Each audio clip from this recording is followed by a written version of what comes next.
तुझ्या सावलीत जावो जन्म स्वामीराया, जन्म स्वामीराया। नमस्कार, श्री स्वामी समर्थ। स्वागत आहे तुम्हा सर्वांचं माझ्या मराठी यूट्यूब चॅनलमध्ये। स्वामी महाराजांच्या कृपेने तुमच्या सर्व चांगल्या इच्छा पूर्ण हो हीच मी स्वामींच्या चरणी प्रार्थना करते आणि आजच्या या नवीन व्हिडिओला सुरुवात करते। लवकरच नवरात्री उत्सव हा सुरू होणार आहे आणि या नवरात्रीच्या 9 दिवसात आपल्याला काही नियम हे आवर्जून पाळायचे आहेत।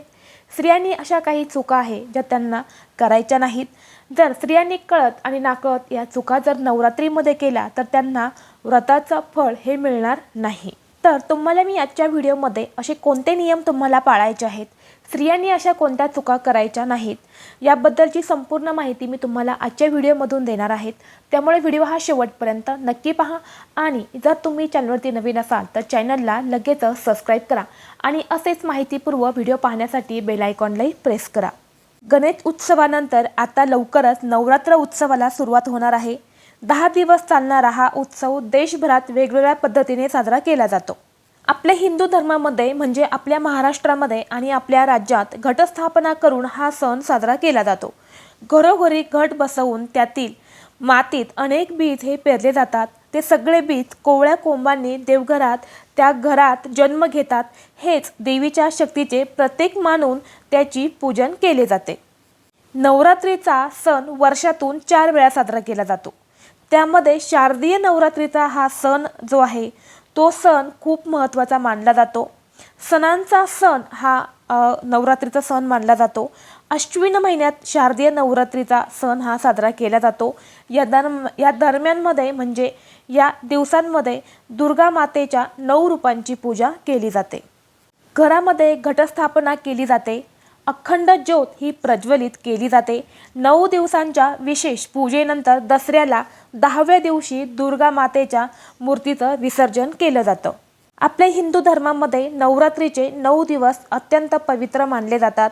या 9 दिवसांसाठी शास्त्रामध्ये काही नियम सांगण्यात आलेले आहेत ज्यांचे पालन करणे खूप महत्त्वाचे आहे। अन्यथा या नियमांकडे दुर्लक्ष केल्यास किंवा नवरात्रात झालेल्या काही चुकांमुळे देवी नाराज होऊ शकते। त्याचबरोबर नवरात्रीचे व्रत आणि विधिवत पूजन केलेली जी पूजा जीवनाला अपार सुख समृद्धीने भरून टाकते। तर या नवरात्रीमध्ये आपल्याला कोणत्या नियमांचं पालन करायचं आहे ते पहा। सर्वप्रथम बघा, नवरात्रीत चुकूनही आपल्याला नख कापायची नाही किंवा आपल्याला केस कापायचे नाही। केस कापणे, नखे कापणे यासारख्या गोष्टी ज्या आहेत त्या नवरात्र सुरू होण्याआधीच करायला हव्यात, अन्यथा त्याचा जीवनात अशुभ परिणाम देखील होतो। यानंतर दुसरी गोष्ट जी आहे ती म्हणजे नवरात्रीत चामड्याच्या वस्तूंचा वापर करू नये, तसेच चामड्याच्या वस्तूही विकत घेऊ नये। चामड्यांच्या वस्तू अशुद्ध असतात, त्या प्राण्यांच्या कातड्यांपासून बनवल्या जातात। नवरात्रीमध्ये घरात अशा अस्वच्छ गोष्टी ठेवल्याने नकारात्मकता येते आणि यामुळे आपल्याला देवीचा आशीर्वाद हा प्राप्त होत नाही। मग तुम्ही कितीही पूजा केली किंवा कितीही उपाय केले तरीसुद्धा तुमच्यावरती देवी ही प्रसन्न होणार नाही। नवरात्रीच्या 9 दिवसात पवित्रता आणि सात्विकतेचा खूप महत्त्व आहे। त्यामुळे या 9 दिवसात मांसाहार करू नका, घरी आणू नका। नवरात्रीत लसूण कांदा खाण्यासही मनाई आहे। नवरात्रीमध्ये लिंबाचा वापर करू नये असं देखील म्हटलं जातं। या काळात लिंबू कापणे हे यज्ञासारखे मानले जाते, त्यामुळे लिंबू खाऊ नका किंवा बनवू नका। या 9 दिवसांमध्ये लिंबाचं लोणचं खाणंसुद्धा आपल्याला आवर्जून टाळायचं आहे। तसेच घरातल्या स्त्रियांनी अजून कोणत्या चुका करायच्या नाहीत ते पहा। जेव्हा आपण आपल्या घरामध्ये घटस्थापना करणार आहे तेव्हा ती घटस्थापना तुम्हाला योग्य दिशेलाच करायची आहे। शास्त्रानुसार देवदेवतांची पूजा करण्यासाठी एक योग्य ती दिशा दिली जाते। त्या दिशेला जर आपण घटस्थापना केली किंवा पूजा जर केली तर ते देवदेवता आपल्यावरती प्रसन्न होतात।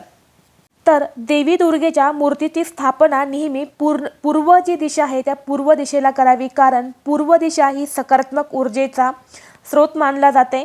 यासोबतच अलौकिक शक्तीचा प्रवाह देखील पूर्व दिशेकडूनच येतो। त्यामुळे आपल्याला घटस्थापना जी आहे, जी दुर्गा मातेची जी घटस्थापना आहे ती आपल्याला पूर्व दिशेला करायची आहे।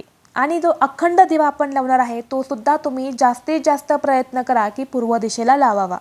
यासोबतच उपवास करताना आपल्याकडून कोणतीही चूक होणार नाही याची सुद्धा आपल्याला काळजी घ्यायची आहे। तर स्त्रियांनी उपवास करत असताना कोणत्या गोष्टी लक्षात ठेवायच्या आहे त्या सुद्धा मी तुम्हाला आता सांगणार आहे। तरच तुमचा उपवास हा यशस्वी होईल आणि त्या उपवासाचं तुम्हाला फळ प्राप्त होईल. नवरात्रीमध्ये आपल्याला कांदा लसूण हा आवर्जून टाळायचा आहे. या काळात जे पण लोक उपवास करतात त्यांनी धान्य किंवा मिठाचे सेवन करू नये. ज्यांना मिठाशिवाय उपवास ठेवता येत नाही त्यांनी सैंधव मीठ वापरू शकतात. उपवास करणाऱ्या व्यक्तीने कोणाचीही निंदा करू नये किंवा वाईट विचार करू नये. उपवासाच्या काळात सकारात्मक विचार करावा. 9 दिवस दुर्गा सप्तमीचे पाठ करा आणि दुर्गा मातेला गोड पदार्थ जो आहे गोडधोड पदार्थाचे नैवेद्य म्हणून तुम्हाला ठेवायचे आहे, म्हणजे अर्पण करायचे आहे. या नवरात्रीमध्ये ज्या स्त्रिया किंवा जे पुरुष या नवरात्रीचं व्रत करत असतात त्यांनी जमिनीवर झोपायचं आहे, म्हणजे बेडवरती किंवा गादीवरती तुम्हाला झोपायचं नाही. तसेच या नवरात्रामध्ये आपल्याला ब्रह्मचर्य देखील पाळायचे आहे. तसेच नवरात्रीच्या 9 दिवसांमध्ये जर आपल्याला मासिक पाळी आली तर उपवास करावा की नाही, तर तो कसा करावा याबद्दल सुद्धा मी तुम्हाला माहिती सांगणार आहे. जर या नवरात्रीच्या 9 दिवसांमध्ये एखाद्या स्त्रीने 1 वर्ष व्रत उपवास म्हणजे हा नवरात्रीचा केला आहे आणि दुसऱ्या वर्षी जर तिला मासिक पाळीमध्ये नवरात्र उत्सव जर आला तर बऱ्याच महिला व्रत म्हणजे जे उपवास करत नाही. जर नवरात्रीच्या उपवासादरम्यान मासिक पाळी आली तर काही गोष्टी ज्या आहेत त्या लक्षात ठेवून उपवास पूर्ण करू शकता. तर अशा कोणत्या गोष्टी आहेत ते तुम्हाला लक्षात ठेवायच्या आहे तर ते पहा. जर स्त्रीला 1 ते 4 दिवसांपर्यंत मासिक पाळी असेल तर कलशपती किंवा भट ब्राह्मणाद्वारे स्थापित केला जाऊ शकतो. तो तुम्हाला स्थापन करायची गरज नाही. म्हणजे तो कलश तुम्ही पतीकडून किंवा ब्राह्मणाकडून तो तुम्ही कलशाची स्थापना करून घेऊ शकतात. पहिल्या दिवसापासून तुम्हाला हा प्रॉब्लेम असेल, म्हणजे आज 15 तारखेला पहिलाच दिवस आहे आणि त्या दिवशी तुमची मासिक पाळी आलेली असेल तर तुम्ही हा घटाची स्थापना तुमच्या पतीकडून करू शकतात किंवा एखाद्या ब्राह्मणाला बोलवून तुम्ही ती घटस्थापना करू शकतात. यानंतर 4 दिवसांनी तुम्ही ती पूजा जी आहे ती तुम्ही कंटिन्यू करू शकतात. ते व्रतसुद्धा तुम्ही तुमचं कंटिन्यू करू शकतात. या दरम्यान स्त्री उपवासाचे सर्व नियमांचे पालन देखील करू शकते. म्हणजे ती नवरात्रीचा 9 दिवसांचा उपवास तिला करायचा आहे. फक्त ती पूजा जी आहे ती तुम्हाला सांगितल्याप्रमाणे करून घ्यायची आहे. पण उपवासामध्ये जे नियम आहेत ते तुम्हाला आवर्जून पाळायचे आहेत. आपल्या शास्त्रामध्ये सुद्धा असं सांगितलं जातं की जर कोणतीही स्त्री अपवित्र अवस्थेत असेल तर तिने मानसिक पूजा करावी. यामुळे व्रताचं पूर्ण फळ प्राप्त होतं आणि कोणत्याही उपवास जो आहे तो मानसिकरित्या करता येतो. त्यावर कोणतेही बंधन नाही. जर नवरात्रीच्या मध्यभागी म्हणजे 4 दिवस झाले आणि 5व्या दिवशी जर एखाद्या महिलाला जर मासिक पाळी आली तर अशा स्थितीमध्ये तिने 4 दिवस पूजा करायची नाही, पण तिच्या मनोमन तिने जप चालू ठेवायचा आहे. उपवास जी करत असेल तर तो उपवास तिला चालू ठेवायचा आहे आणि यानंतर 5व्या दिवसापासून महिला पूजेमध्ये सहभागी होऊ शकते. परंतु जर मासिक पाळी असेल तर या 4 दिवसांमध्ये आपल्याला जिथे पूजास्थळी म्हणजे जिथे पूजा आहे तिथे आपल्याला जायचं नाही किंवा पूजेमध्ये जे नैवेद्य दाखवलं जातं त्या नैवेद्यांना आपल्याला स्पर्श करायचा नाही. नवरात्रीमध्ये ज्या स्त्रिया असतात, ज्या घरातल्या स्त्रिया असतात, महिला असतात, त्या नवरात्रीमध्ये आईची पूजा करतात. म्हणजे श्रद्धेने या दुर्गा मातेची पूजा करतात. नवरात्रीचे संपूर्ण 9 दिवस दुर्गा सप्तमीचे पठण केले जाते आणि मातेची पूजा केली जाते आणि सकाळ संध्याकाळ आरती देखील केली जाते. त्याचप्रमाणे नवरात्र हा अतिशय पवित्र सण आहे म्हणून स्वच्छतेला प्राधान्य दिले जाते. विशेष करून या काळात दररोज आंघोळ करावी, स्वच्छ कपडे घालावे आणि प्रार्थनास्थळी देखील स्वच्छ ठेवावे. त्याचप्रमाणे पहिल्या दिवशी आपण जी घटस्थापना करणार आहे, कलश प्रतिष्ठापन करणार आहे ते मुहूर्ताच्या वेळेस आणि विधीनुसारच करावी. तसेच आपल्याला या नवरात्रीमध्ये दुर्गा सप्तमीचे जे आहे त्याचे पठण करायचं आहे आणि माते दुर्गाचे मंत्र जे आहे त्या मंत्रांचं आणि स्तोत्रांचं आपल्याला जप देखील करायचं आहे. जर तुम्ही कलशाच्या आधी अखंड ज्योत प्रज्वलित केली असेल तर ती विझवू नका. ती सतत प्रकाशमय राहील याची तुम्हाला खबरदारी घ्यायची आहे. जर आपण या नवरात्रीमध्ये 9 दिवसांचं व्रत केलं असेल तर तुम्हाला पूर्णपणे उपाशी राहायचं नाही. तुम्हाला काहीतरी फळं वगैरे जे आहे ते तुम्हाला ग्रहण आवर्जून करायचे आहे.